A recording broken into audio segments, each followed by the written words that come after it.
So now we're going to find the rule of a rational function. So if you remember the rule, it should look like this. Y is equal to a over x minus h plus k. So first possibility is they give you the asymptotes of a rational function that have the equation of x is equal to 3 and y is equal to 5. And they give you also a point that belongs to the graph. They want you to find the rule and find the restrictions. The restrictions are, here we have a division, so you know that under the division here, this can never be equal to 0. So that's going to give her a restriction. So let's look at the equation of the asymptote. If x is equal to 3, that gives us the information that our h is equal to 3. And if our y is equal to 5, then we know k is equal to 5. Therefore, we can write this a over x minus 3 plus 5. They give us a point. So our point here, this is our x and y value. So let's plug in the values that we know. So we have this, -1, -3 plus 5. So now what we have to do is just solve to find the value of our a. So the 5 can come on the other side. So we're going to have minus 0.5 is equal to a over -4. And then to figure out our a, remember this is over 1. So 1 times a is equal to negative 0.5 times -4. Negative times negative is positive, and 0.5. So half times 4 is equal to 2. So remember to write down your rule. You're not done because the question is find the rule. So your rule is this. And your restriction is that under your division, this cannot be equal to 0. So that means x cannot be equal to 3. So that would be our restriction. So this is the rule with x different than 3. So this would be our answer here. Now you can use your calculator to validate your answer. So try to plug that in your graphic calculator and see if you really do have your asymptote at x is equal to 3 and y is equal to 5. Now, another way they can ask you to find the rule is if they give you 2 points. So for example, here they want you to find the rule of the rational function that passes by 1, 3 and 2, 6. So let's see how we're going to figure that out. So what I suggest that you do is you write, this is your x and your y. This is also your x and your y.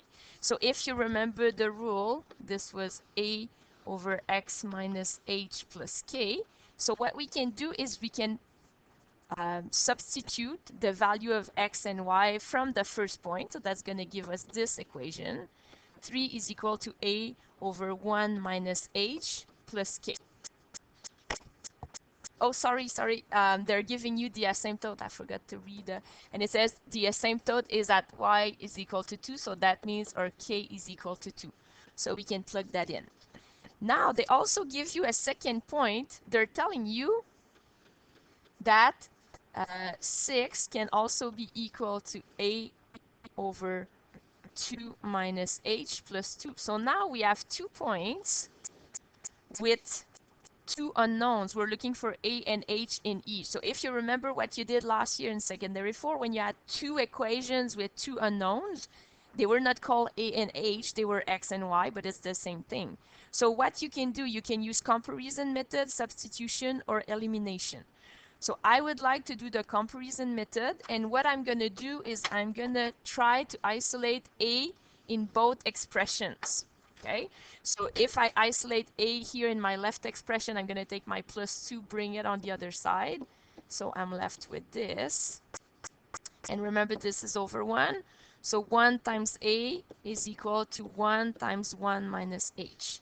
So I was able to isolate my a here. I'm going to do the same thing in my other expression. So get rid of the 2.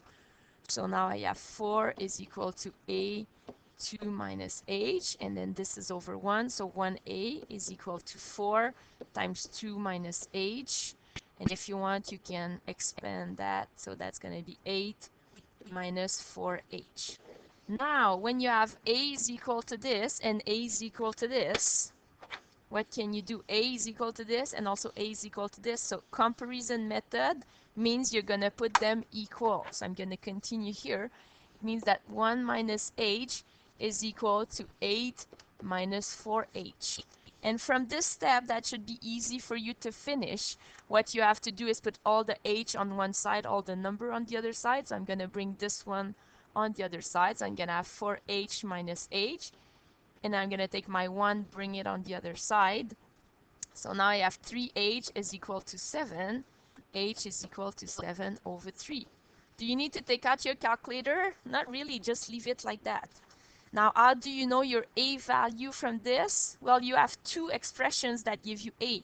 A is equal to 1 minus h, or a is equal to 8 minus 4h. I suggest you take the easiest one. The easiest one is 1 minus h, right? And then you plug in your h value. So you know that it's 1 minus 7 over 3. Now remember, to subtract fractions, you need to put them on the common denominator. So I'm going to put it over 3. So we're going to have 3 minus 7. A is equal to minus 4 over 3. So now I have my a value. If you want to make sure that your h and a are good, you can use the second expression here to plug it in to see if it's correct. Now don't forget to answer the question. The question was, find the rule of the rational function. I'm running out of space. I'm going to come on the top here where it says find the rule. I'm going to write my answer over here. So the rule would be y is equal to, my a is minus 4 over 3, x minus my k, sorry, my h is 7 over 3 plus k. Sorry for the messy writing. And your restriction is, oh, I forgot the restriction. Hold on. So under the division, your x minus 7/3 cannot be equal to 0. That means your x cannot be equal to 7 over 3. So that would be your restriction. So there you go. This would be your rule. Now have fun practicing.